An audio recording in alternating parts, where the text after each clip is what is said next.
Hey guys, in my last video I touched base on the importance of the adductor magnus muscle and shared with you one of my favorite exercises to strengthen that muscle. In today's video, I'm going to share with you a sequence that I like to use to strengthen and activate the entire adductor fan.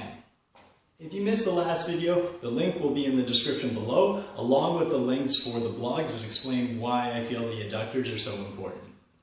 Once again, if you're finding these videos helpful, please hit that like button, subscribe, and share it with your friends. Thank you very much. So you have 7 muscles that contribute to adduction and dynamic stabilization of the hip. And they fan across that inner thigh area, so we need to use multiple angles in order to activate all of them. We're going to be performing 4 different positions of isometric movements to get there.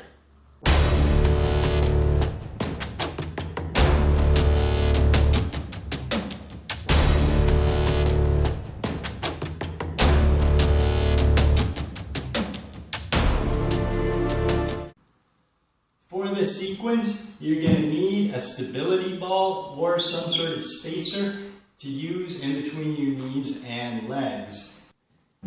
Now for stability ball sizing, I like the 55 centimeter or 22 inch size ball. This is the most versatile size ball. It's not too big, it's not too small. It'll serve you well for just about anything you need to do.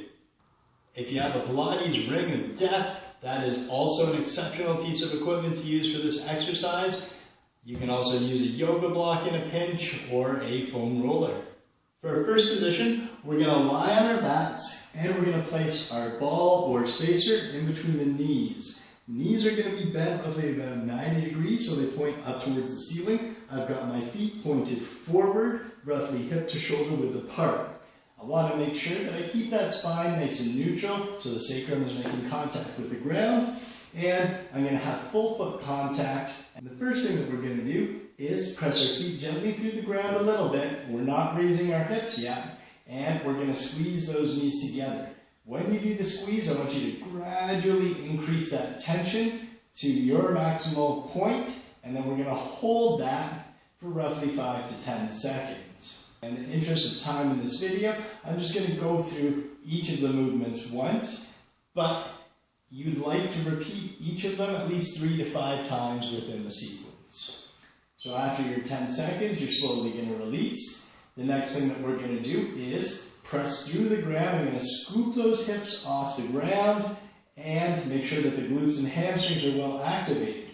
From here, I'm now going to squeeze that ball again, gradually squeezing it, increasing that tension. Once I get to that max tension, we're going to go for 5 or 10 seconds. Squeeze, squeeze, squeeze, and then we're slowly going to release that position and come down. The next position is going to be a dead bug or tabletop position where we lift those legs up so the shins are parallel to the ground and our knees are stacked over top of our hips. And once again, we're gradually going to start to squeeze together until we achieve that maximal tension. We're going to hold 5 to 10 seconds. At this point, you're going to really start to feel a good burn in the adductor muscles. We'll slowly release that position, bring the feet down.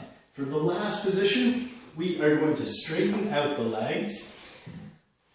Your little ankle bone muscles here on the inside, we're going to use those as hooks for the ball. So we want our legs to be straight, and we're going to place our ankles about 2/3 of the way up your ball, where if you're using a Pilates ring, you're just going to have to squeeze it, but you can rest it on the ground. So we're not trying to hold our feet up with our abdominals here, we're just using this as a rest.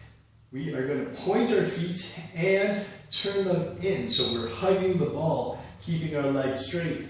From this position, we want to squeeze, squeeze, squeeze again, increasing that tension nice and gradually, and then holding that position for your 5 to 10 seconds. If you do this correctly, you're really going to feel those adductor muscles burn and light up. So you can perform this sequence 2 to 3 times if you'd like to, again holding each position for 5 to 10 seconds, 3 to 5 repetitions in each position. Once again, I hope you found this video helpful. Thank you so much for watching.